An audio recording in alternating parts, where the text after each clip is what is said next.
Just going to start off with some questions to get to know you a little bit more. Sure, yeah. So first question is, what is your favourite food? What is my favourite food? Fish is my favourite food. Who cooks in your household? My wife Lee, she was an ex-chef in a restaurant from a long time ago, but I don't dare go there. She is the awesomest cook. I am so privileged and I'm spoilt. Summer or winter? Summer. I don't really like winters that much. Have you ever been arrested? No, I have never been arrested. If you wrote a book, what would it be about? Oh, my family, raising my family and travelling with them around overseas and spending time with them in their youth. I've got a fantastic 3 daughters, and that would be probably the best thing that I'd love to write about, actually. What is your hidden talent? My hidden talent? I don't know. I'm still trying to find it. If you could wave a wand and change one thing in this region, what would that be? Better roads. Why are you running for council again? Because actually this time around we've got really exciting times coming up. We've got Māori wards coming on, so 5 new Māori councillors and a whole general ward which is encompassed of the whole region. It used to be rural wards, 3 rural wards, so it's all one now.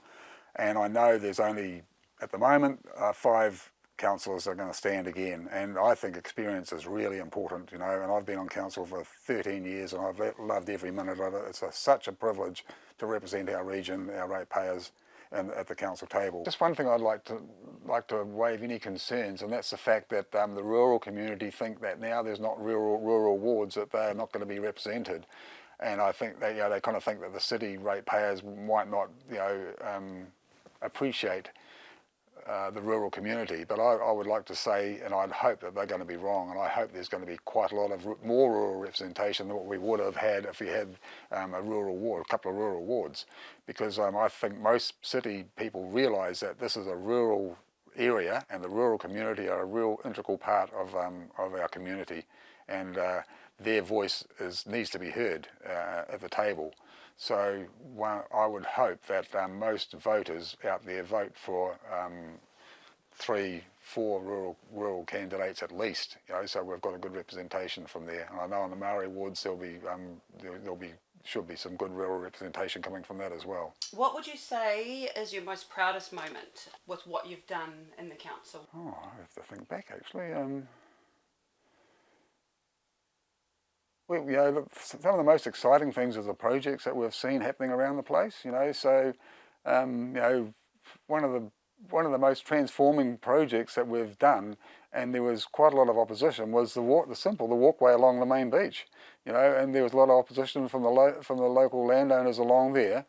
But once it was there, it was just transformed that whole area. And that was absolutely fantastic to be involved with. And just seeing a transition into all our cycleways and walkways. There's so many more people cycling now. And then I've got to mention the Kiwi pools. We were down at the site yesterday.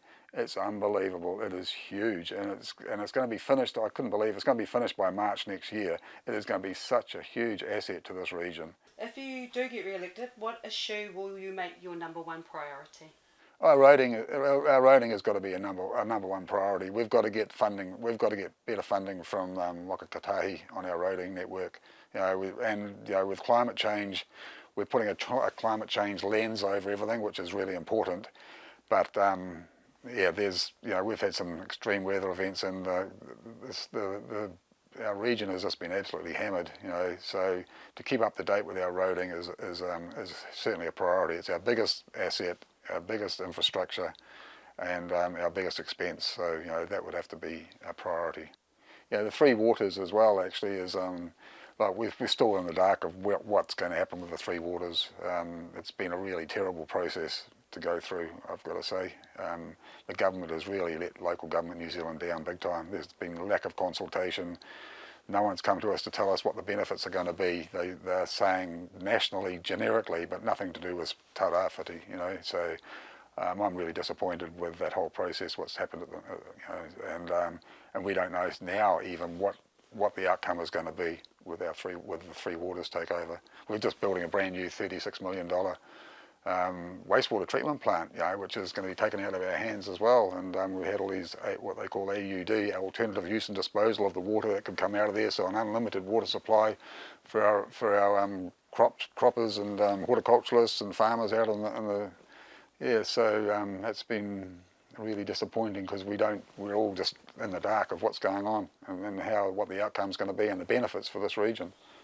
So you were saying that you already had a plan and something in place. Oh, totally. We've got 10-year plans, particularly like with the wastewater treatment. Water is a huge issue, for climate change. You've got extremes of water, extreme water, and then nothing, droughts. So we had a really good plan with the water after the water that comes out of the wastewater treatment plant. It'll be good for some croppers, not so good for others, but if you put wetlands in, well then the water that's going to come out of that would be absolutely pure for everything. So there's all these different plans that we've had and we've put in place for the future, but now the whole lot will be just taken away. And the community has paid for so much of our water infrastructure over the years. So we're never going to get back the true value of what it's worth when we hand it over, and we don't know what we're going to get back in return. I can imagine it'll be like Wakakatahi with our roading. We're a small region. We're out in the middle, on the way out on the outskirts, and so with the planned Entity C, we've got the lowest population base in the biggest area, and we're way out, and all the other cities, they're going to get priority. We'll get crumbs. When I go through the CBD, I notice there's obviously a whole lot of empty shops. Yep. What are your thoughts on that, and what can we do? It's a sign of the times, online shopping. Gisborne's no dissimilar to many other towns, but here in particular, the only thing that's going to make this place survive the inner city is inner city living. We've got to create more accommodation, more apartments in town, and thank goodness for our local contractor, builder, who's bought a lot of these buildings and doing them all up, because without people like him, we'd be in dire straits. So he's transformed a lot of buildings. There's so many earthquake-prone buildings in town, and they are getting fixed, but there's certainly a lot that aren't, and there's a few there that have been land banked by a certain person who's in prison. So I'm not quite sure how we get out of that, but we need to have some assistance to get those buildings operational and either pulled down and replaced or upgraded so there can be inner city living. When you've got inner city living, you've got cafes, you've got bars, you've got a vibrant people living in the city, and the city underneath builds, underneath all those buildings you'll have retail or cafes or whatever, but you'll have things that people want to access, and that's how you get a thriving community, a thriving CBD. One last question. If you could sum yourself up in one word, what would that one word be? Proud. Proud to be living in this beautiful region. And proud to be a councillor.